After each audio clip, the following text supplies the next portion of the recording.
এবারে শীতকালটা স্টার্ট করেছি একদম হাঁসের মাংস দিয়ে। হ্যালো এভরিওয়ান, কেমন আছো তোমরা সবাই? আশা করছি ভালো আছো। আবারও চলে আসছি নতুন আরেকটা ভিডিও নিয়ে। বেশ কিছুদিন আগে ঝাল ঝাল করে হাঁসের মাংস রান্না করেছি। মূলত বলতে পারো যে শীতকাল আসাতেই হাঁসের মাংসটা রান্না করার ইচ্ছে হলো, যেহেতু হাঁসের মাংস সবারই অনেকটা পছন্দের আর সেটা আমারও অনেক পছন্দের, কিন্তু অ্যালার্জির কারণে কয়েক মাস যাবত এই জিনিসটা অ্যাভয়েড করতে হয়েছে। বাট যেহেতু শীতকাল এসেছে, এখন আর এটা থেকে দূরে থাকা যাবে না। ওষুধ খেয়ে হলেও আমি এই অ্যালার্জি জাতীয় জিনিসগুলো খাবো। হাজবেন্ডকে বলেছি যে শহর থেকে না, গ্রাম থেকে হাঁসের মাংস আনতে হবে আর দেশি হতে হবে। তাই দেশি হাঁসের মাংস কিনে এনেছে, যদিও পরিষ্কার করাই ছিল। এখন জাস্ট আমি আমার মতো করে পরিষ্কার করে কেটে ধুয়ে জল সরানোর জন্য রেখে দিয়েছি। তার পাশাপাশি আমি মশলাগুলো রেডি করে নিচ্ছিলাম। যেহেতু হাঁসের মাংস, অন্য সব মাংসের মতোই মশলা দেব, বাট এখানে রসুনটা আর পেঁয়াজটা আমি একটু বাড়িয়ে দেব। মাংস রান্নাটা যে যার যার মতো করলেও আগে আমি আমার মার মতো করতাম, এখনো মার মতোই করি, কিন্তু তার সাথে অ্যাড হয়েছে আমার হাজবেন্ডের মিক্স করা কিছু আইটেম। আমার হাজবেন্ড সবসময় মাংস রান্না করলে আস্ত পেঁয়াজ দেয়, রসুনের আস্ত আস্ত কিছু টুকরা দেয়, যেটা আমার একদম ভালো লাগে। তাই আমিও এই রুলসটাকে ফলো করে আমিও দেই। আর হাঁসের মাংসতে এমনিও একটু মশলা বেশি দিলে ভালো লাগে খেতে। যেহেতু শীতকাল উপলক্ষে রান্না করছি, আর শীতকালে ঝালটা একটু বাড়িয়ে রান্না করলে খেতেও বেশ ভালো লাগে। আদা, রসুন, তারপরে গোলমরিচ তো আমি দেবই, কারণ হাঁসের মাংসের ভিতরে গোলমরিচটা না দিলে ভালো লাগে না। এই গোলমরিচটা অনেকে দেয় অনেকে দেয় না, যেহেতু একটু ঝাল খাবো তাই ভাবছিলাম যে গোলমরিচটা দেই। মাংস রান্না করলে সবসময় আমার আদা, রসুন, তারপরে গরম মশলাটাই বাটা লাগে। আমার যেহেতু জিরা আর ধনিয়া গুঁড়া আছে, যার কারণে আমি ওইগুলো গুঁড়া দিয়ে চালিয়ে ফেলি, আর বাকিগুলো আমি বেটে নিই। তারপরে বাটাটা শেষ। এখন আমি ভালো মতো এটাকে ম্যারিনেট করব, যেটাকে হাতে মাখা বলে।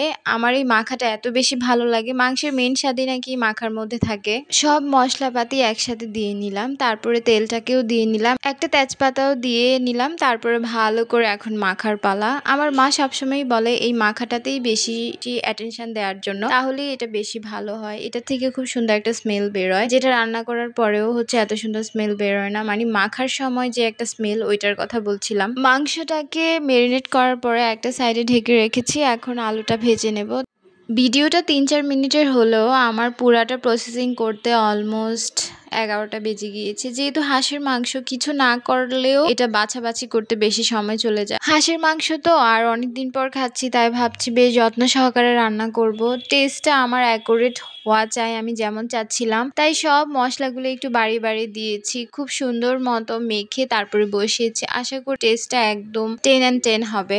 মাংসের সাথে কিন্তু আমি আগে একটা টমেটো কেটে দিয়েছি। যদি টমেটোটা না থাকতো তাহলে একটু সস দিয়ে দিতাম, যেহেতু টমেটো ছিল তাই টমেটোটাই কেটে দিয়েছি। 2টা আস্তা পেঁয়াজ দিয়েছি, তারপরে কিছু রসুনের আস্তা টুকরা দিয়েছি, যেগুলো রান্নার পরে খুব ভালো লাগবে খেতে। এই আস্ত পেঁয়াজটা দেওয়ার মেন কারণই প্রাচ্য, কারণ পেঁয়াজ খেতে খুব বেশি পছন্দ করে, বিশেষ করে ভাজা পেঁয়াজটা। মাংসটা রান্না করতে করতে অপর সাইডে ভাতও বসিয়ে দিয়েছি, কারণ যেহেতু অনেকটা রাতই হয়ে এসেছে, তাই ভাবছিলাম যে ভাতটাও বসিয়ে দিই। তাই আমি ভাতটাকে বসিয়ে দিয়েছি, ভাতের বলকও চলে এসেছে। তার পাশাপাশি আমি মাংসটাকেও খেয়াল রাখছিলাম। আজকে একদম চুলা আঁচ বেশি করে দিয়ে মাংসটা রান্না করছি। আমার হাজবেন্ড বলে যে সবসময় চুলার আঁচ বাড়িয়ে দিয়ে রান্না করলে নাকি যে কোনো তরকারি অনেক বেশি মজা হয়। তাই আমি আজকে এই জিনিসটা ট্রাই করে দেখছিলাম যে আসলে কি তাই। বেশ কিছুক্ষণ আগে দারচিনি আর এলাচটা ভিজিয়ে রেখেছিলাম। মাংস যেহেতু হয়ে এসেছে, তাই গরম মশলাটা বেটে নেব। আমার বাসায় যদিও গরম মশলার গুঁড়া আছে, কিন্তু মাংস যেহেতু, আর তাও আবার হাঁসের মাংস, তাই আমি কোনো রিস্ক নেব না,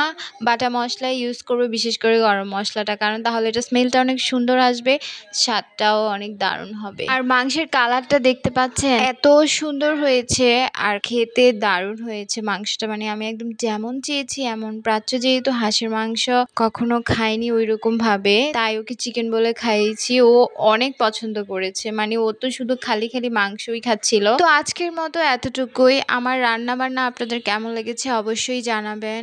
আর শীতকালে হাঁসের মাংস সবারই প্রিয়, এটা আমি জানি। যারা যারা পছন্দ করেন তারা তারা অবশ্যই রান্না করে খেয়ে ফেলেন, কারণ শীতকাল অলরেডি চলে এসেছে।